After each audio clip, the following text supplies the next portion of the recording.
on the S10 today. Whew, it's coming to life. Probably shaking you all over. Can you see me now? Let's get the heat fired up and get to tearing this front end off.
What you doing, Chach?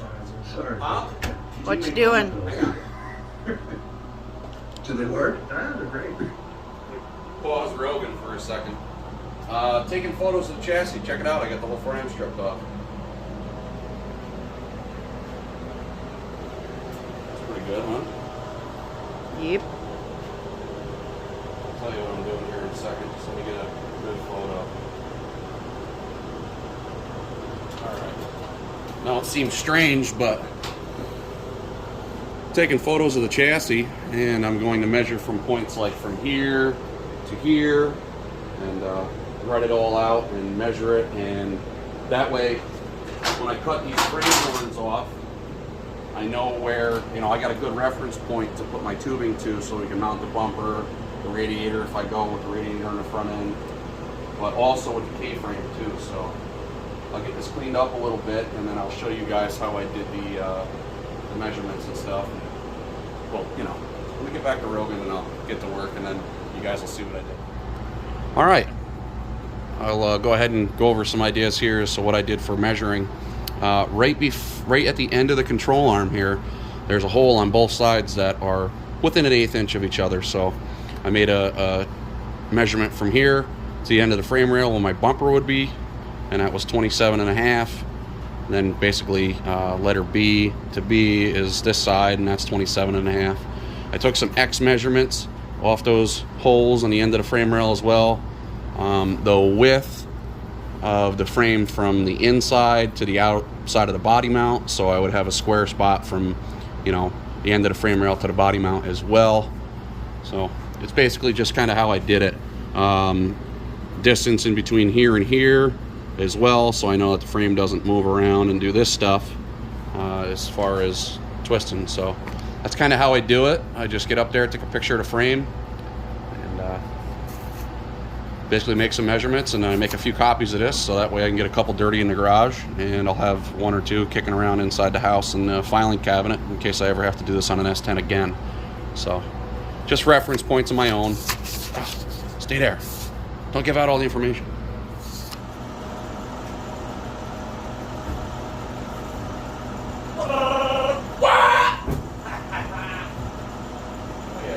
Yeah, I'm making noises. I'm sitting in my truck on the floor making noises.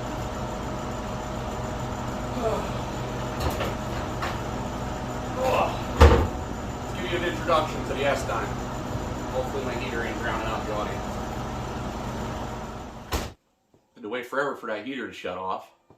I got a couple cross members welded in, but I just wanted to give you guys my plans and the backstory on this truck. And kind of where I'm going with this project.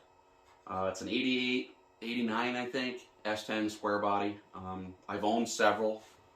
Shit, I've probably owned 5 S10s. Quite a few. Nothing newer than 96, because in New York State, anything 96 or up has to be emissions. Most of these trucks that I've owned were, you know, little hot rods, or one I put a V8 and a 5-speed in. It was a tune port motor, 350 with a NV 4500 5-speed. I drove that all over the street, had a lot of fun with it. What are you doing? Oh, Mom was bringing me my snack. I'm just in the middle of doing my introduction of the project. Oh. Cool beans. Give me kisses, bitches. Get my vitamins? Thank you. Anyways, back to it. I had that, what was my blue truck, a 93 or a 94? 94. With the tune port and the 5-speed? I don't remember. I just remember what it looked like. That thing was pretty cool, huh? Burnout king. But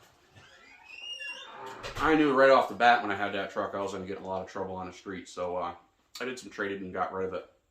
But back to this. Choke these god-awful vitamins down. Oh, lemon water for the win. Put my little nub up like I'm a princess. This truck here has been a dream of mine for quite a while. I always wanted to build, like I said in the last video, an Outlaw 10.5 style street-driven drag truck. So I've been searching for a long time for a really clean one. Real clean. And I finally found this one 2 years ago down in Maryland on Facebook Marketplace. A buddy of mine, Brian F.L., he does transport services, you know, goes and picks stuff up and all that. So I called him up immediately. I called the guy up. I said, if it is what it is, I'm not even going to bat an eye. I'm going to give you your asking price for the truck. I'll send my buddy Brian F.L. with his transport truck down there to Maryland to pick it up. No questions asked. The guy's like, all right, fine. I gave him a deposit on it. I sent Brian down there with the cash. He called me up and he goes, if you don't buy this thing, you're an idiot. I said, all right. We got on Skype or video call or whatever it was, and he started walking around the truck, and it has one spot of rust this big on the outer part of the body, and that's in the cab corner. And I think that's because one of the body plugs was rotted in it, and it retained a lot of moisture and dirt over the time. But this truck hasn't even really, it's had zero body work. I think someone put like a little bit of a buff over paint job on the roof and some of the other spots on the truck, so it's faded, but it was a single stage deal. This truck was factory white, which is my favorite. I love white trucks. So I don't want to bore you and ramble on for too long, but this is a project of mine that I've been wanting to do for a long time. Like I said, I like to get into a little bit of the street stuff. I was involved in that years ago before I got into the circle track stuff. So I'd like to be able to throw my kids in this thing, take them for a little rip, scare them, take my honey out for an ice cream, and maybe do some hood rat shit with my hood rat friends, you know, late night industrial park style stuff. So, like I said, I don't have a plan as far as motors concerned.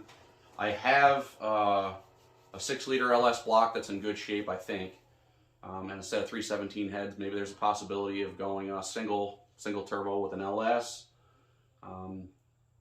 I personally love nitrous stuff, but that eats aluminum pistons like crazy, so that could be an option. Maybe like a 400 small block, or like an aftermarket 400 or larger small block Chevrolet motor. I'm not 100% sure. I was even considering the idea of a 427 tall deck and doing like a junkyard build with a big block and a lot of spray.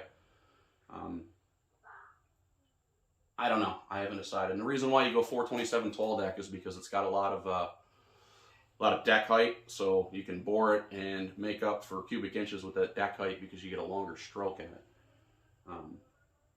But I don't know. That's all tossed up in my head right now, and that really doesn't have anything to do with what I'm going to do chassis-wise until I get into doing motor plates. This is going to be a motor plate deal. It's going to be a back half piece. I'll probably retain from the front cab mounts to here a stock frame, and that's about it. I haven't decided if I'm going to go ladder bar, or if I'm going to go 4-link, or if I'm going to be really sneaky and go like a monoleaf spring suspension in the rear, just to confuse everybody, because you can get them to hook pretty good even if it is back half. I don't know. I do want to run a small tire on it. I don't want to run anything larger than a 10.5 tire. I want to get jiggy with it on the street with a small tire. I think that's more fun. And plus, I don't have all the knowledge of a big tire setup, and let's be honest, I don't have a lot of knowledge on the small tire stuff either. So this is a little bit of a new venture for me. I understand the theory of making it hook and making it squat and getting front end separation and pinning angle and all that, but I've never really put it into practice. I put it into practice with the pro stock cars on a dirt track. Now, my theory is if I can get a big goofy balloon tire, bias ply tire, to hook up on dirt coming out of a turn, I'm pretty sure I can get one to hook up on a shit road. So, but yeah, that's my idea with this thing. I'm going to keep all stock body panels except for the hood. The hood will be fiberglass, so the fenders are going to be steel, doors will be steel. The bed's going to be totally hacked up, no bed floor in it, probably like an aluminum wheel tub in it, but just bed sides Zeused on, tailgate skinned and Zeused on. I'm going to take a lot of the ideas that I learned, or a lot of things that I learned from circle track racing and from drag racing, and kind of incorporate the two. And because I think there's a lot of ideas body-wise from circle track racing that a lot of drag race guys don't do. And there's a lot of drag race application, like as far as chassis and suspension and constant tuning and checking on your engine, that the circle track guys don't do. So I learned a lot from both of them. My father was a drag racer for several years. I always paid attention to what he was doing, or at least tried to, as much as my little ADD brain would. But yeah, you know, I had a lot of fun when he went drag racing every Sunday, and I learned a lot from him and watching everybody. You bothering me again? I am. I'm almost done with the S10 introduction. What's up? Are you alright with hot dogs and macaroni and cheese for dinner? It's not even noon, and this old lady of mine's fucking asking about what we're having for dinner. I ain't even had lunch yet. Correction, it's almost 1:30. Yeah, almost 1:30. I don't. Starts with an F, ends with a D. It's got 2 vowels in the middle. Good, then hot dogs and mac and cheese it is. Whatever. How about you make me lunch? Because Please? I just gave you your snack and you didn't ask for lunch. You asked for that. Oh, well, you better make me a sandwich then. Touchhole. I'm losing track of time. I'm on my own projects. Touchhole. She made me forget where I was, too. Son of a bitch. Incorporating ideas with the drag racing and circle track. That's what I was talking about. Yeah, so this is just, like I said, a personal project of mine. Hopefully you guys like it. Hopefully you guys learn some stuff from it. I want to get to work. So next thing you'll see is me with that plasma cutter torch in my hand, just going ape shit. Any questions, put them down in the comments. I'll answer them.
to get a set of torch goggles bad.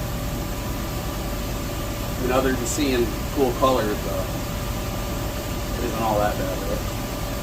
I left the lower control arms for a reason. I need to locate the K-frame that I build off of that, so I left them there for now. But other than that, it's making out all right. I gotta get tips for a plasma cutter because it's cutting like shit. But I'm getting there. Like I said, I left them because I have to take this lower control arm out and put brackets on the inside here and here, and then run a tube along that, and then straight with the frame here. So I retain the factory mounting position in the front. In the back, that stays stock, and my P-skit goes into it and welds around it.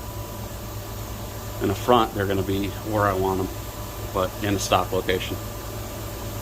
Factory frame welds look awesome, don't they? I'm going to go over all of those, grind them out, clean them up. That's it worked, I guess. And like here where the frame is split, I'll put some tacks on these and, you know, some 1-inchers. Try to make it look better. And then from basically here forward, go on. But that's probably enough for this video. I'm going to get along with this. You guys get the gist of what I'm doing. It's getting to the point where I have to go do customer stuff right now too, so